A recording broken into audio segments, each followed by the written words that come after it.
You're listening to Sundays with Rolonda. It's row time. Ro, she said, I sit here and wash my dishes listening to you. Oh, that's And great. she said, you're my kitchen companion. That's what the whole thing is that you talk about and I talk about too, is going for your dreams, trying something new, not being afraid to fail. We need to have passion in whatever we do. Without that passion, which is where the center of our creativity is, you're not going to have a fulfilling life. It's Sundays with Rolonda. Talk, listen, connect.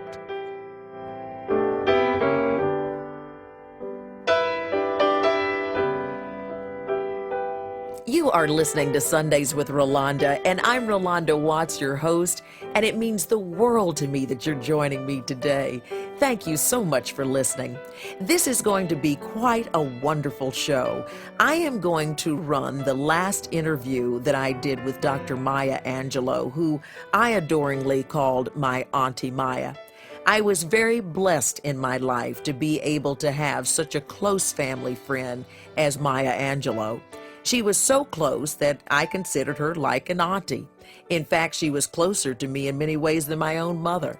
She helped me through a lot of trying situations, whether it was my career or trying to get a love in my life or dealing with my mother or whatever it was. She was always there for me, as she was for so many people. You know, everybody thought they were her only special one, but somehow she had enough love for everybody across the world, and I bet you call her Auntie Maya too. But the inspiration, the motivation, the historical stories that are going to come, you are going to thoroughly enjoy. I really wanted to do this show today also to show you how legacy continues. You're going to meet Guy Johnson, Dr. Maya Angelou's son, her only son.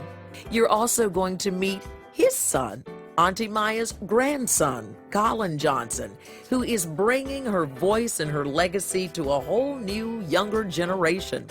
You're going to be surprised to hear some music that is backing up Auntie Maya's poetry in her own voice. Can you believe it's rap music? Rap music and Maya Angelou. You stay tuned. You're not going to believe this. We're going to also be talking today with Van Jewel and Larry Cantor, who are behind Smooch Music. And wait till you get a little taste of this flavor.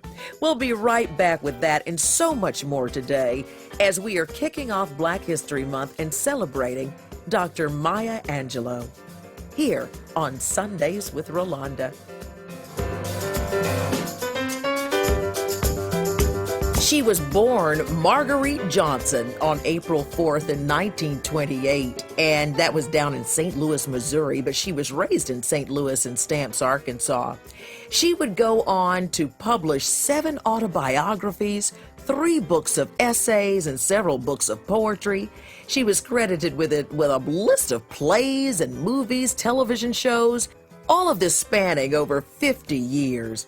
She received dozens of awards and, get this, more than 50 honorary degrees. Quite amazing. But she was a poet, a memorist, an educator, dramatist, producer, actress, historian, filmmaker, and a civil rights leader who worked with Martin Luther King Jr. and Malcolm X. She was on the lecture circuit, well into her 80s. In fact, I used to call her a rock star because she was in her bus all over the place. In 1993, you might remember when Dr. Angelou recited her poem on the Pulse of Morning at President Bill Clinton's inauguration. And that was the first poet to make an inaugural recitation since Robert Frost did it back with President John F. Kennedy's inauguration back in 1961. But she did all types of things and talked about how she had overcome so many obstacles to become this international giant. And then on the morning of May 28, 2014, Auntie Maya passed. She had been ill for a while, and, she didn't even let that stop her. She was working on another book, an autobiography about her experiences with national and world leaders. And her son, Guy Johnson, who's going to also be on today's show, stated that despite being in constant pain due to her dancing career and her respiratory failure, she wrote 4 books during the last 10 years of her life. She was quite an influential person. It's amazing when you think of a life that rich and that great and has touched so many people in the most significant way. Because I think a big part of her legacy was encouraging all of us to be a bit more humane, to be kinder to each other, a bit more forgiving, and to understand that we are so much more alike than we are different. I think her words resonate over so many generations, and so much of it has a lot to do with what's going on today. She is such an inspiration. We are going to talk about her legacy. I was there at the funeral when she passed, and I tell you, you can really tell a lot about your life, I guess, when you see who shows up. Oprah Winfrey was there, Michelle Obama, and Bill Clinton, and love poured out from everywhere. Today, you're going to hear my last interview with Dr. Maya Angelou, and you will also hear from her son, Guy Johnson, and her grandson, Colin Johnson, about where the legacy is going and how, Auntie would say, I'm not done yet. So find out what's coming ahead. But first, we're going to talk with the heads of Smooch Music, which had the nerve to put some rap to Auntie Maya's poetry. I know, you have to hear it to believe it right after this on Sundays with Rolonda. Harlem hopscotch. 1 foot down, then hop, it's hot. Good things for the ones that's got. Another jump, now to the left. Everybody for himself. In the air, now both feet down. Since you're black, don't stick around. Food is gone, rent is due. Cuss and cry, and then jump too. It's Rolonda. What is happening because a lot of kids in the all-white neighborhoods are assimilating to the black culture, and they don't even live in a black neighborhood. Some people, they're, identifying with some mainstream kind of pop culture representation of the black man they're seeing on BET, and they've never actually met a black person before. Right. If they met my dad, they would conduct themselves very differently. Right. There's more Rolonda next. Talk, listen, connect. It's Rolonda. The art forms that are identified as black become considered multicultural or even sometimes white, as we saw happen with rock and roll. Uh-huh. Where rock and roll started out very much, among the black community, and then because of the white artists coming and covering these songs, rock is considered a white thing. And so, what you have is black roots, white fruits. There's more Rolonda next. Talk, listen, connect. Welcome to Play It, a new podcast network featuring radio and TV personalities talking business, sports, tech, entertainment, and more. Play it at play.it. Talk, listen, connect. It's Rolonda. Rent is due, cuss and cry, and then jump too. All the people's out of work. It is so hard to believe that is Dr. Maya Angelou rapping. And we're going to find out a little bit later from her grandson about how, right up to the point when she passed, she was still working on this album. It's called the Cage Bird Songs, and you can find it online. And her grandson is going to tell us how he's perpetuating the legacy and how he hopes that this music will help bring all of Auntie's legacy to the next generation. We're going to talk with Guy Johnson, Auntie Maya's son, and Colin Johnson, her grandson, about the legacy continuing in just a bit. And I'm also going to share with you my last interview with Auntie Maya. And I think she's going to have some wonderful pearls of wisdom and some great inspiration for you today and always. But first, I would like you to meet the Cantors. Van and Larry are the ones behind Smooch Music that came up with this idea of Maya Angelou gone rap. What's that about? Both feet flat. Both feet flat. The game is done. They think I lost. I think I won. Van Van and Larry Cantor are some of the top dogs over there at Smooch Music that came up with this idea of putting music, contemporary music, music that reaches a younger audience behind the age-old and continuing to live poetry of Dr. Maya Angelou. And the result is quite amazing. I'm quite interested that I can actually sing Auntie's poems now. Let's meet Van and Larry Cantor. Harlem Hopscotch. We believe that people who never heard of Maya Angelou the poet will be singing her poems because of our album. Of all the things that you know about Auntie Maya, what do you hope this imparts to new generations?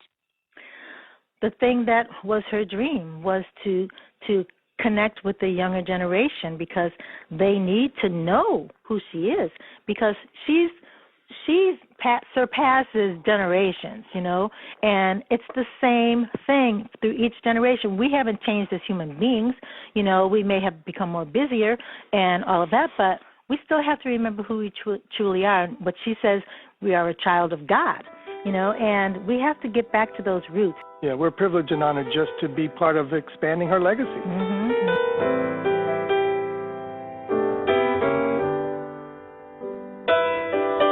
And that's what we're celebrating today as we kick off African American History Month, the legacy of Dr. Maya Angelou. And right after this, I'm going to share with you my very special interview with the late, great Maya Angelou, who I call my auntie. And I bet you call her your auntie too. Right after this on Sundays with Rolonda.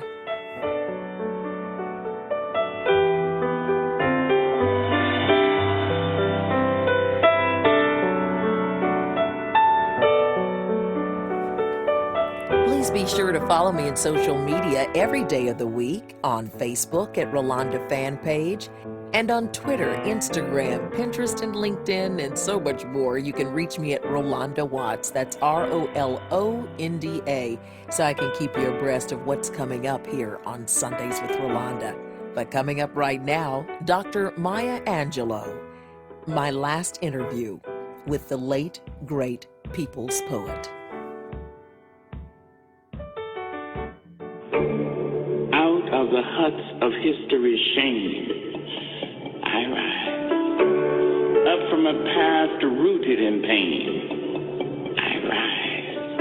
A black ocean leaping and wide, welling and swelling, I bear in the tide.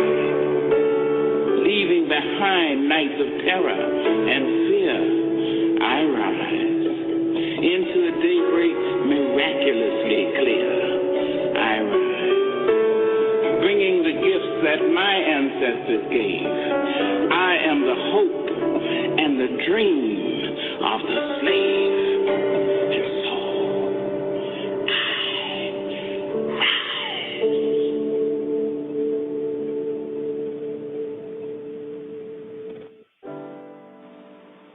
You hear that voice, and you know you're listening to a national treasure. Maya Angelou. I mean, how many times has that voice gotten you through? We hear her giving us dignity, giving us grace, helping us find courage so that in our own way we can rise. Author, poet, actor, director, speaker, and such a national treasure to all of us. Auntie Maya, thank you so much for joining us this Sunday. Thank you, Ro. I'm delighted to be talking to you. You're one of my sweet nieces, and I'm grateful that I am your auntie. Well, I love you so much, and we've shared so many Thanksgivings and so many holidays and yes. so many joys and laughter and even tears and pain and some good food. Yes. Yes. We talk every Sunday. We talk about living our lives with passion, and you have so much of it, not only in your work but in your kitchen too. And that's the truth. Yes. Everybody should have that. I mean, you shouldn't do anything if you don't have passion for it, because you will half-ass do it. And but to bring all your passion to everything, that means you dare to study how to do it well. And you won't half do it. That also incorporates finding those gifts and talents within you. So many people are in such transition in life, whether they're losing a job or they're losing a marriage. There's such a tremendous change and shift in so many lives, and some people feel that they have nothing left. How do you suggest or how do you encourage someone to find those gifts, those God-given gifts within themselves, to start life over? Well, I think, first off, whenever you find yourself without an answer or answers, first stop. Just stop. Put yourself at ease. Understand that nobody knows everything all the time. So stop and realize you have to understand who you are. At some point, you have to know, I am a child of God. Or if you have no religion, but first, I'm very sorry for you. But if you have no sense of your place in the universe, then I don't know how you can manage. But if you can just stop and meditate and ask for direction, ask for guidance, and don't try to do anything unless you have guidance. That's very important. So once you can do that, then you can accept that there is a place for you. You can ask and be told how to take your next step. It's very important not to just jump out and do something without any guidance.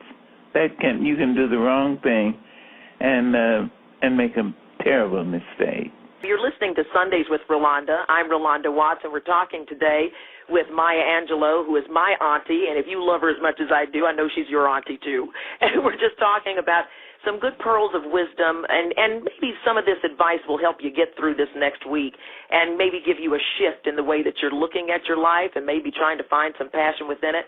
Auntie, you talk about guidance, and goodness knows faith means so much to us. But also the guidance that can come from a great auntie. I was talking to some of my girlfriends today, and we were just being very honest. We were saying, gosh, our aunties have helped us in ways moms can't. One girl said, she helped me learn how to wear a bra. She told me things my mom would never tell me. Yes. You know, what role, and I ask you this also because many of us are coming into an age that we're the new aunties. I know and it's so fabulous. It's a wonderful thing to be an auntie. I know that many years ago, I heard Oprah say on her program that I was the first person who told her to expect the menopause and how to deal with it. An auntie at once dares to say things to a niece that sometimes a mother finds herself unable to say.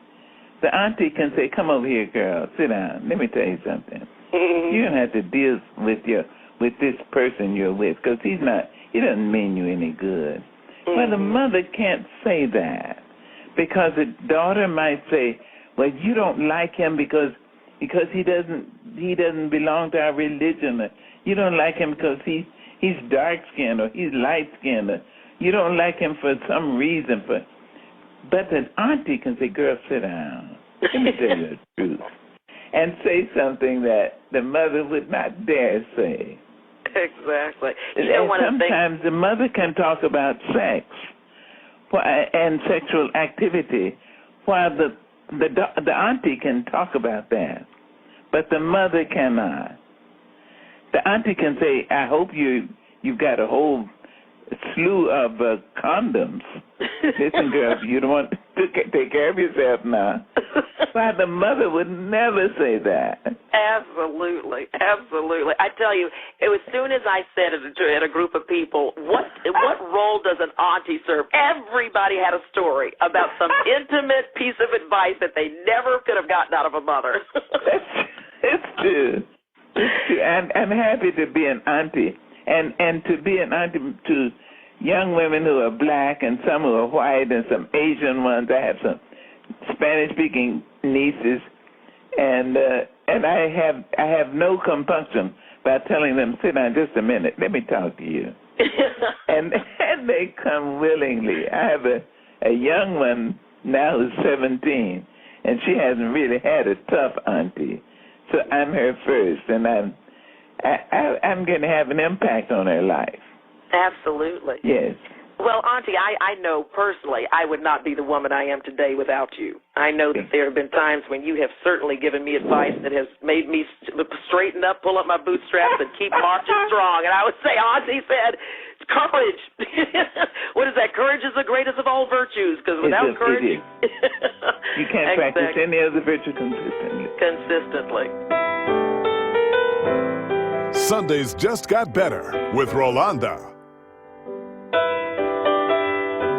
There's more Rolonda next.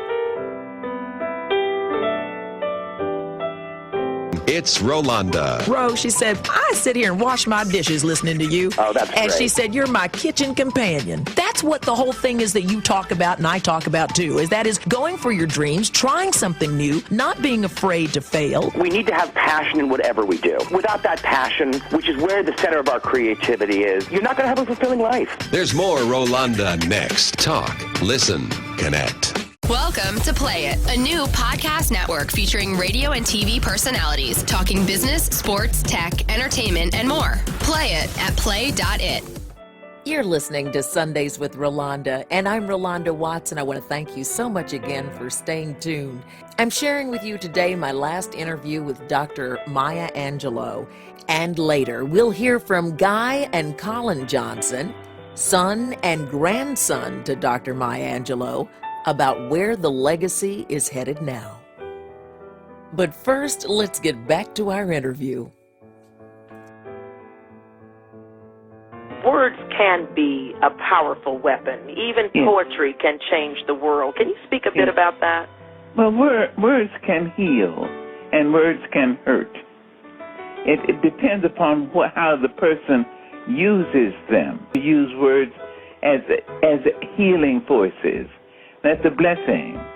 But you know, a person can also use words to cut people's heart out. And it's because they're stupid, because they're ignorant, because they don't know any better. But when you really choose the words delicately, seriously, and you say, I want to use words, I, you, he, she, or it is, we are. I want to use the words love, laughter, kindness, encouragement, tenderness. I want to use words in those words to encourage other human beings to be kinder, truer, more gentle. Then this is a blessing. Then words can heal. Literally, heal the wound, heal the hurt heart, heal the hurt spirit. Every blessing has its concomitant responsibility. When you get a blessing, you have to say, thank you, Lord. Thank you, universe. Thank you, God, whatever you call it. Thank you. I have a responsibility to be up to that, to live with some grace as dealing with the children, the aged, men and women. I have a responsibility, and I want to be up to it and living it constantly. And so you can't take the gift, the blessing, as if, oh, I've got that now.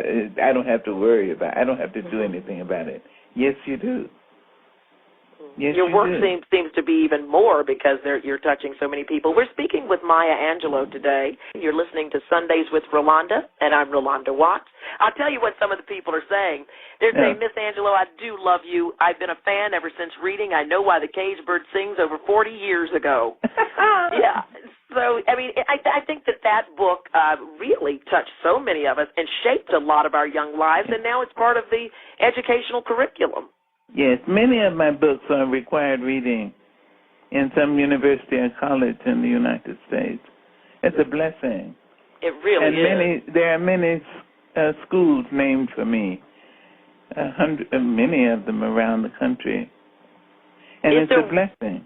Is there one in particular? I mean, from being the poet laureate at the presidential inauguration and all the things that you've done, is there one thing that really stands out as your beaming pride moment? Well, first, I was never the poet laureate.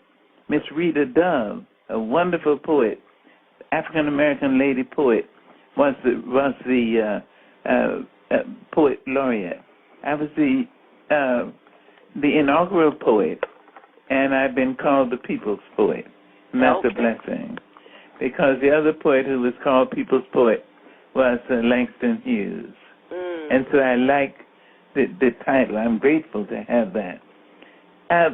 No one word. This is sort of like asking a parent, which of your children is your favorite?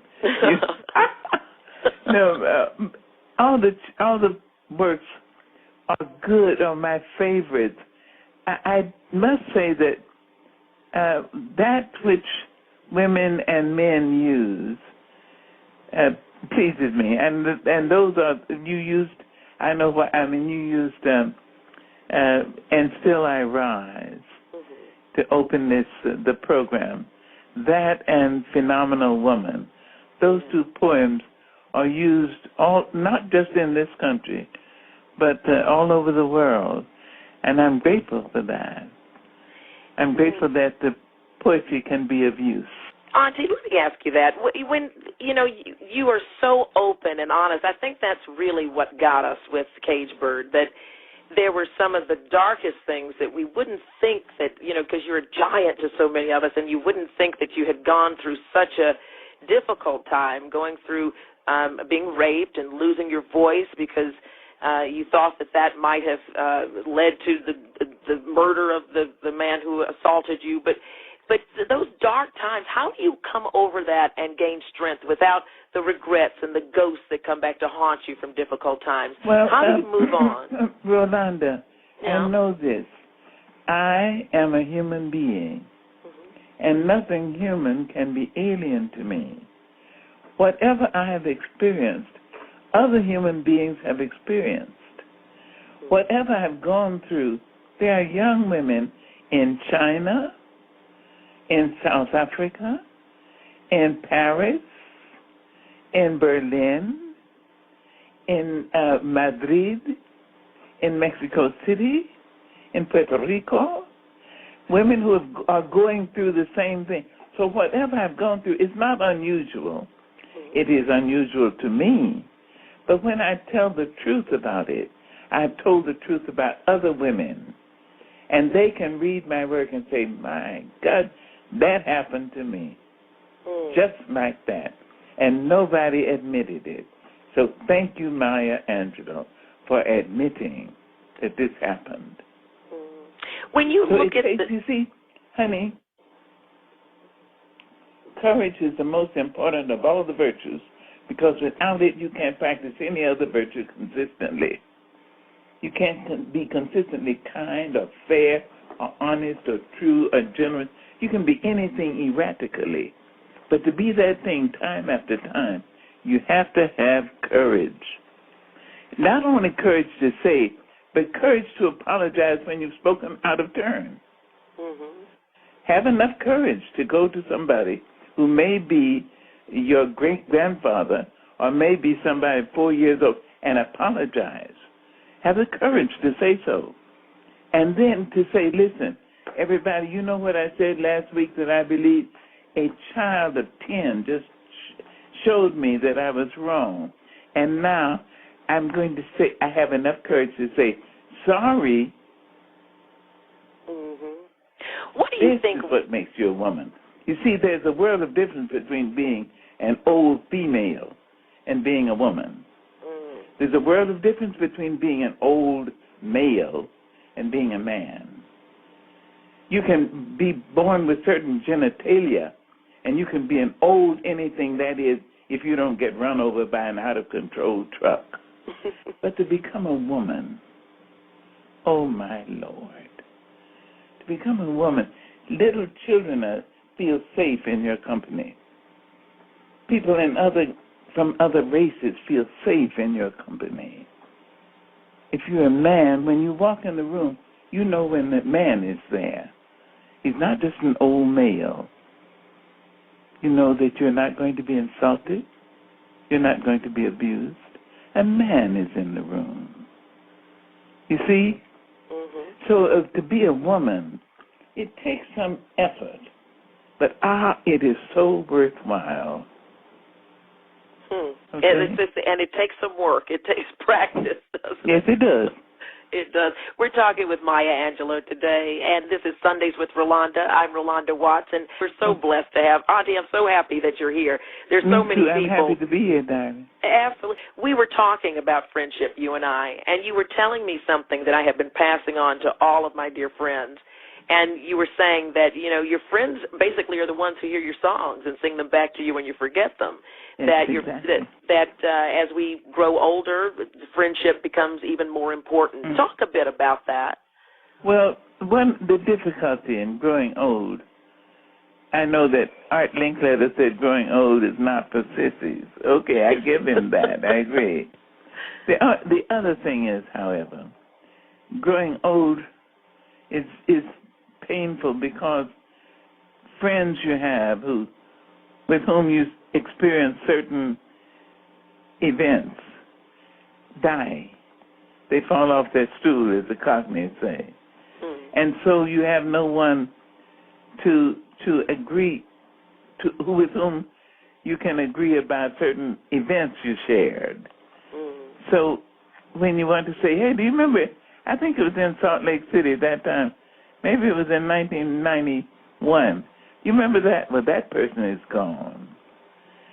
And it's very lonely. Growing old, really, is lonely. Because the people who are around you are my darlings, like you and young women and young men, my grandsons and my son and great-grands. And I mean, you weren't there. You weren't in Rome when I taught dance at the Opera House in Rome. Or in Israel, I taught dance at the Habima Theater in Tel Aviv. You weren't there when I fell in love with a South African at Osaman. But I have sister friends who were, but they're dead. And so I can't say, hey, girl, do you remember that madman? Girl, do you remember, I married a man who was very large, but I loved him, and he loved me. And then when I introduced him to an old landlady, she said, he's beautiful face, but he's fat, ain't he? I said, no, ma'am, he's stout.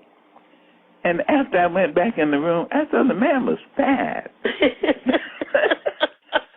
So my sister friend was there, Rose, a guy, and Rose, I'm sorry to say, died about 3 weeks ago. You see? Yeah, but I know exactly when you said that to me, and I spend time with my friends, and we're, oh, you remember when? I do. I say, you know, relish these moments, relish these friendships, for sure. Indeed. Yes. My papers have gone to the Schomburg.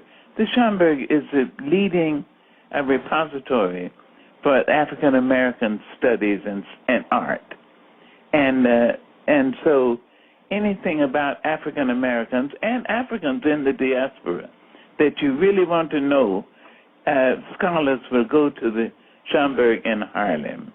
It is there, and so I wanted to put my papers there and make them available to anyone who wants to know what life was like between 1940s and 2010 that I knew about. So I'm happy that the papers are there. It's important. People live in direct relation to the heroes and sheroes they have, always and in all ways. And how we've lived and survived is heroic. And so it's important that people make sure that those papers, those records are kept. You see, sad to say, but during slavery, the slaves had no way of keeping the papers, the records, so that the quilts, interestingly enough, the quilts became very important because a slave who was about to be sold would cut off a piece of his shirt and a piece of his auntie's skirt and his mother's apron, and then stitch it inside his own slave shirt. And when he got to wherever he was going, he gave that to somebody, and that was sewn into a quilt. So that became a piece of the story of the story that was told about the family. This is where Uncle so-and-so, Uncle Tommy, and Aunt Sarah, and cousin so-and-so. And this little piece of cloth showed that this is Mama Helen. And so everything is important, just to be able to remember and be told that we didn't come from the ground like grass. We came from the ground like trees, and we have roots. Auntie, you're also very involved in health initiatives for women these days. That has become a passion of yours. Yes, it has always been. Mm-hmm. So that a new hospital has just been named for me, the Maya Angelou Hospital for Women's Health and Wellness. 3 hospitals and health institutions named for me, and I'm grateful for that. Yes, we're talking to Maya Angelou today, and you're listening to Sundays with Rolonda. Auntie, when you're watching television, like the rest of us, and we're watching the news, and there are stories like the Trayvon Martin case that come up, and just these horrendous cases, what goes through your mind? What do you say that we need to do more of as a society or pay attention to? What are your observations? Well, I think that we shouldn't stop protesting. That was a way of being 20 years ago and 30 years ago. And we should continue to protest against unfair practice, the unkindness practiced against African Americans and against white Americans and against women and against children. We should have enough courage to stand up and take a picket and take a poster and picket if something is not fair with the Latinos. Just get up, get off your butt, and get up and say, this is not fair, I don't agree with it, I will not add my silence to the silence, and that means in that way make people think I don't care. I do care. Mm-hmm. I think sometimes what happens is the fear is that so many people say, well, that's not my problem. That's a problem. But it's a humanity problem, a humane. Indeed. Well, I know that I'm a child of God, one, and I deserve the best. I give my best all the time, at home, when I'm in the street, when I'm in the classroom where I teach, when I'm working on a poem or a piece of work. I give my best, and I insist upon the best all the time. And when I don't get it, I respond to that. I stand up and say, no, I deserve better than this. No, I won't be mistreated. No. And so I deserve it. Now, if I really believe that, and I just sit down and say, oh, it's too bad, too sad, there's something wrong with me. Auntie, I remember that time I asked you something like that, and you said that you get out that legal pad, which you write on very often, when you do your long yellow pad, And she said she makes a list, and on one side she writes all the things she's thankful for, including the pencil and the legs that she had used to walk across the room to pick them up. And I guess just being exhausted with gratitude, it takes you into a different place. But it's finding the gratitude in the madness. Mm-hmm. That's true, and I love your memory. Auntie, there's so many things you have no idea that I remember that you've told me. That's right. Auntie, everybody's calling you Auntie now. Yeah, of course. You know, my favorite thing that you've told me, you told me lots of things. When we take our family pictures and we all, you know, how we as kids would slump over and lean over, you say, stand straight up, square to the camera. And you told us you never lean on anybody and you only bow to God. Stand up straight because this will be history one day. That's right. And you'll love the photograph so much more when you see the truth of it, when you see yourself standing straight, not stiff, but standing erect. Yes, that's a good thing. And my other favorite thing that you've told me, and you've heard me say this a gazillion times, I know, but the old thing of diamonds are made from pressure. Could you share that one? Well, diamonds are the result of extreme time and pressure. Less time, they're crystals. Less time than that, the material is cold.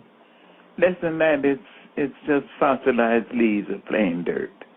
but the diamond is a result of extreme pressure, and this is true it is true for the soul, for the spirit. When you get yourself together and become of use to the planet and to everybody. Mind you, I believe anybody who can be used is useless. But when you become of use to other people, it's because you've been under extreme pressure and you have survived and done better than that. You have thrived and done better than that. You have thrived with some passion, some compassion, some humor, and some style. Isn't it? Yes, phenomenal. Because, people do go through slumps in life, and they do go through hardships, and they do make big mistakes, and you've got to move on. What do you say about regrets and people who look back and they let their past haunt them? Oh, be careful of regret. Do the best you can. If you've done something you're not pleased with, go to everybody who you think you may have displeased and say, sorry. I'm sorry. Please accept my apology. I'm sorry. That's all. Mm-hmm. Not everybody's. I'm sorry. No, go on. But no one is going to always say the right thing all the time. So you will have to apologize, but don't rue, don't regret. Be careful of that. Now, I spoke with another one of your very close darlings, Valerie Simpson, last week. Yes. And I asked her, because during the interview she was talking, of course, about life and love and loss and moving into this new chapter of her life. And I said, we have the same mentor and heart here, Auntie Maya. What has she told you? And I want you to listen to what she said was her greatest piece of advice that you would give her and Nick as well. Hold on. Here it is. Do your work. Mm-hmm. Do your work. Which means that, that you know what has been laid on your heart, and you spend the time. It doesn't happen automatically. It may look like it all happened overnight, but it doesn't happen overnight. And you have to constantly do your work. That means you will have to do and do and do and do, redo, to fix. We wrote songs 3 and 4 ways sometimes. So you have to do your work to come out with the best of you, so that your offering is as good as it can be. And she encouraged me to do that, and we've always done that. Yes, you've always encouraged us to be the best of what you can do, and that's just what you were saying. Yes, of course. And I'm happy to say you're doing it. I have no regret. I have no there's nothing about the way you approach work, which makes me unhappy. Oh, thank you. It's true. I love the way you do it. You go through it with such energy, such directness. I'm proud of you. Thank you. You know, another thing you told me was when I told you when I was a little girl I wanted to be a writer. And, you know, that took a lot of courage to say. You know, well, I don't know courage or absolute madness. I know. And you made it so wonderful. You said, well, look, all you do is take an adjective, an adverb, a noun, and a pronoun, and ball it up, throw it against the wall, and make it sing. And make it bounce. Just make it beautiful. Make it a Picasso. But it just, you gave such life to my passion. And you always encouraged me to live a life of passion. And that is exactly what Dr. Maya Angelou did. She lived her life with passion, and she certainly touched so many people in her poetry, in her books, in her stage plays, her movies, her television shows, and just her love. Indeed, indeed. You may or may not be surprised to learn that Maya Angelou was actually working on about 16 different projects when she died. And now we're talking about somebody in their mid-80s. What happens now to the legacy? Well, her son and grandson fill us in right after this. On Sundays with Rolonda. We were married for over 40 years when my husband was taken by cancer. I'm sorry. You know, my husband left me a note, and it said, a long life is not good enough, but a good life is long enough. Oh, gosh, I think I'm going to cry. And, you know, There's more Rolonda next. Talk, listen, connect. Welcome to Play It, a new podcast network featuring radio and TV personalities talking business, sports, tech, entertainment, and more. Play it at play.it. Talk, listen, connect. It's Rolonda. Hey, just a quick reminder to please follow me on Facebook at Rolonda Fan Page. And you can also follow me on Twitter and Instagram and Pinterest and LinkedIn and YouTube at Rolonda Watts. That's ROLONDA. You can write me at ro@sundayswithrolonda.com. That's ro@sundayswithrolonda.com. Be sure to listen to Divorce Court every day as you can listen in and hear my voice as the narrator. And please be sure to pick up Medea's Tough Love, Tyler Perry's Medea's Tough Love, and you can listen to me playing the evil Mayor Betsy Holiday. That and so much more coming up, so just stay tuned. There's always something worth talking about here on Sundays with Rolonda. But now, let's get to Guy and Colin.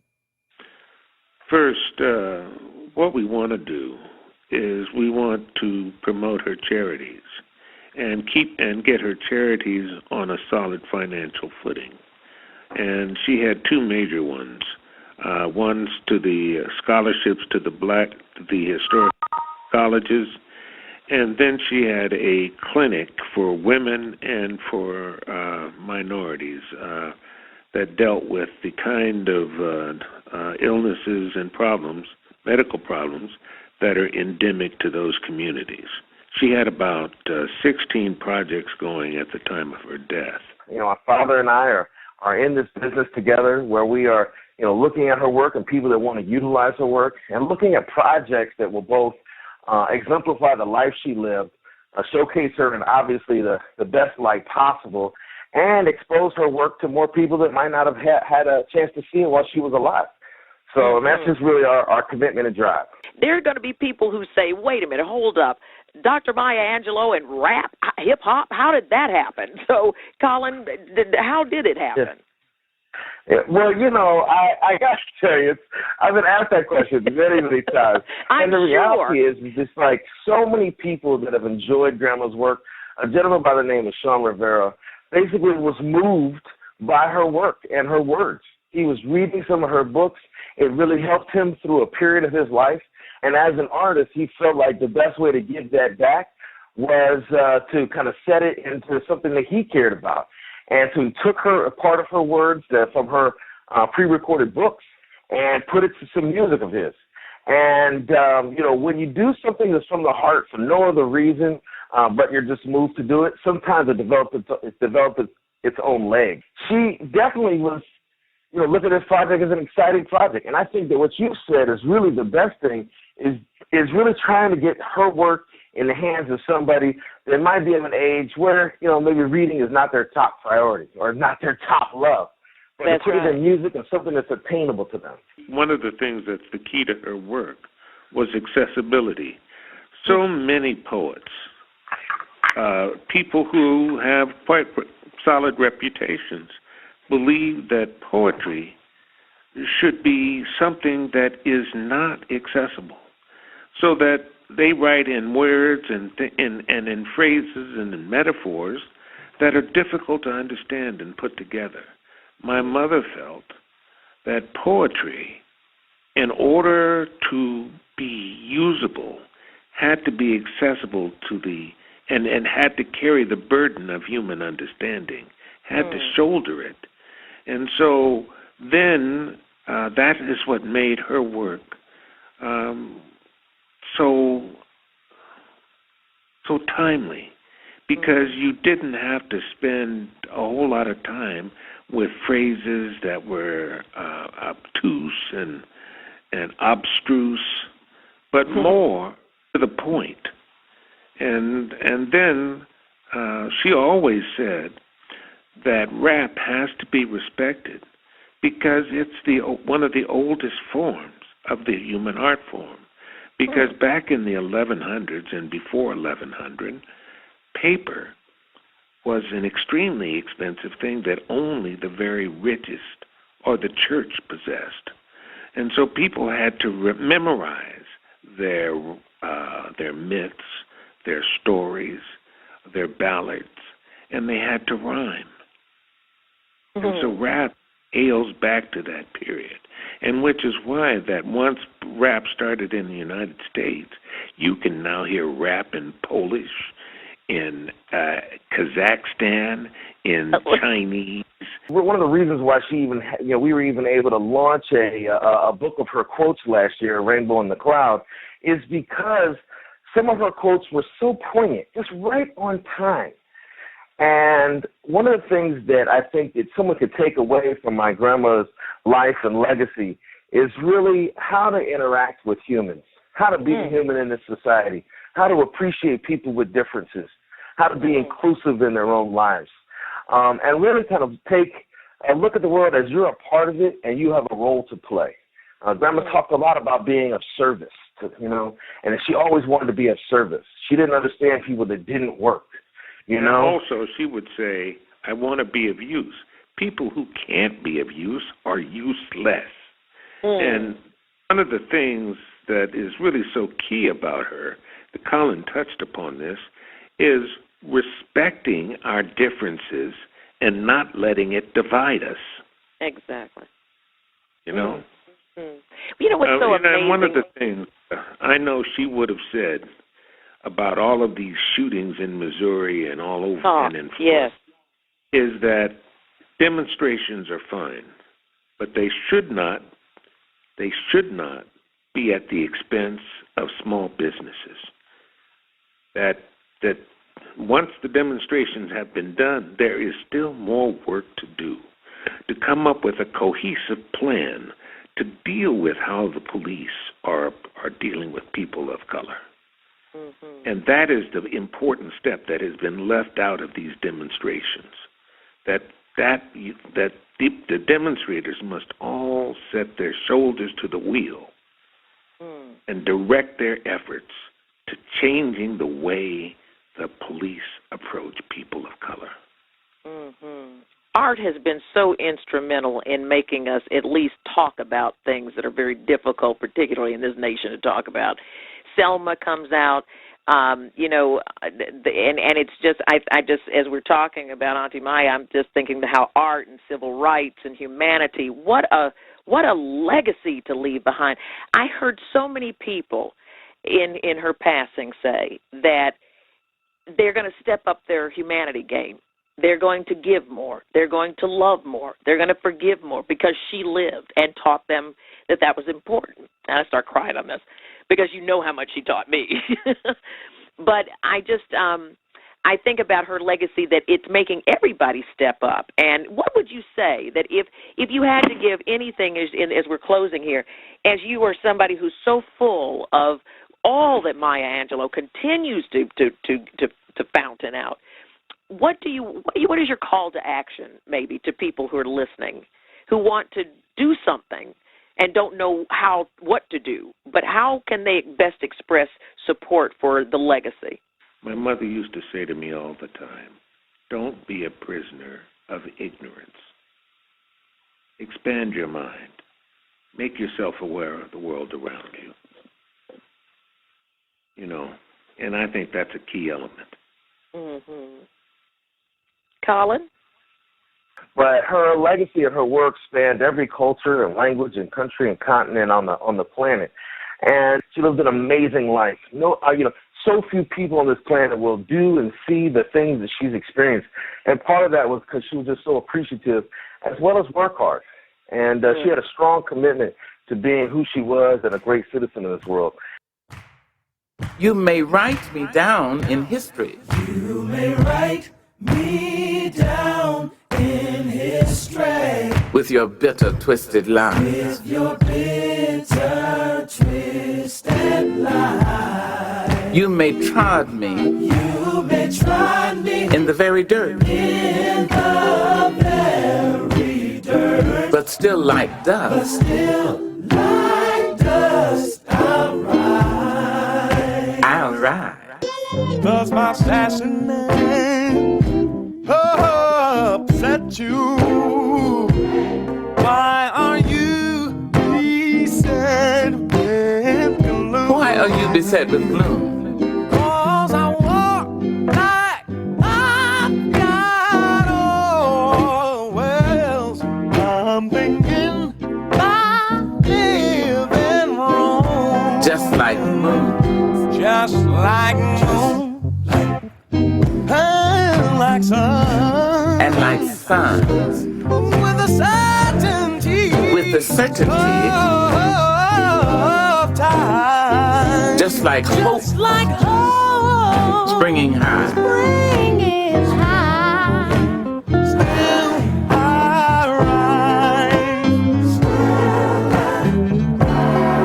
rise. Did you want to see me broken? Did you want to see me broken? Bowed head and lowered eyes.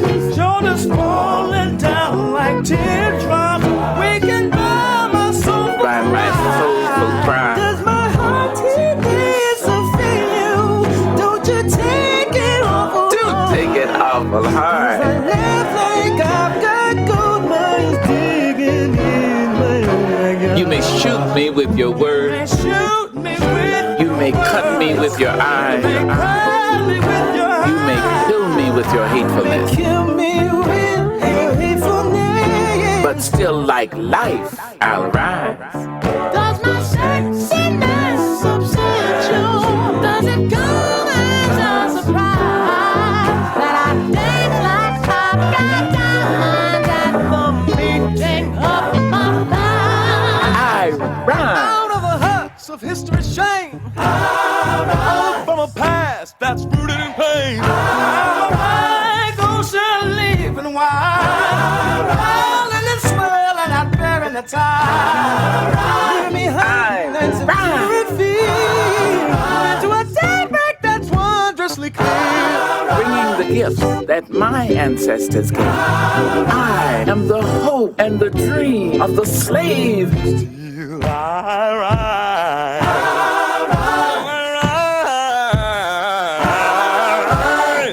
Just like moons, bright like sun. Still I rise. Don't try to keep me down. Come back around. You have been listening to Sundays with Rolonda. I'm Rolonda Watts, and I thank you so much for listening. For more, go to mayaangelou.com or follow Maya Angelou on Facebook. You can also go to Caged Bird Songs to find more hip-hop and really cool songs with Auntie Maya's poetry and music. I'd also like to thank Valerie Simpson for her beautiful music and her contribution to this conversation. Now go out there and have a great day. Go out and do something good. Hey, maybe you want a hopscotch. Harlem hopscotch. 1 foot down, then hop, it's hot. Good things for the ones that's got. Another jump, now to the left. Everybody for himself. In the air, now both feet down. Since you're black, don't stick around. Food is gone, rent is due. Cuss and cry, and then jump too. All the people's out of work. Hold for 3, now twist and jerk. Cross the line, they count you out. But that's what hopping's all about. Both feet flat, the game is done. They think I lost, I think I won. Harlem hopscotch.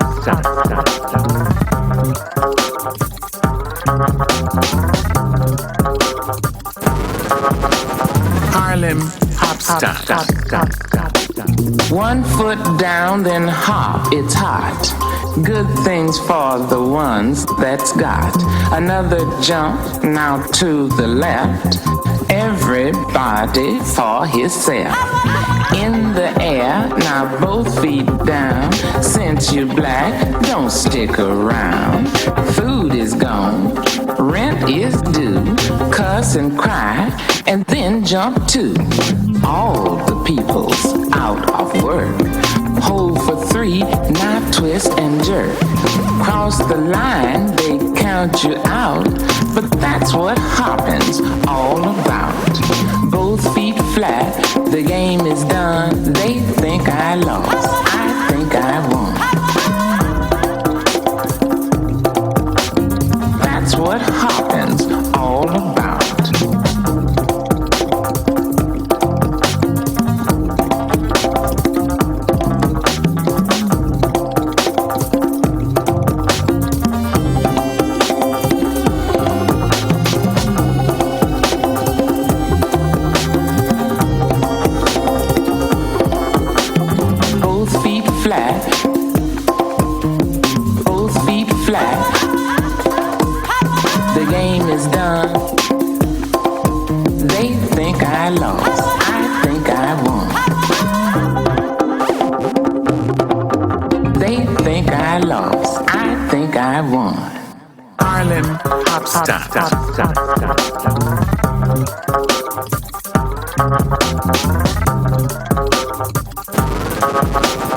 Harlem hopscotch.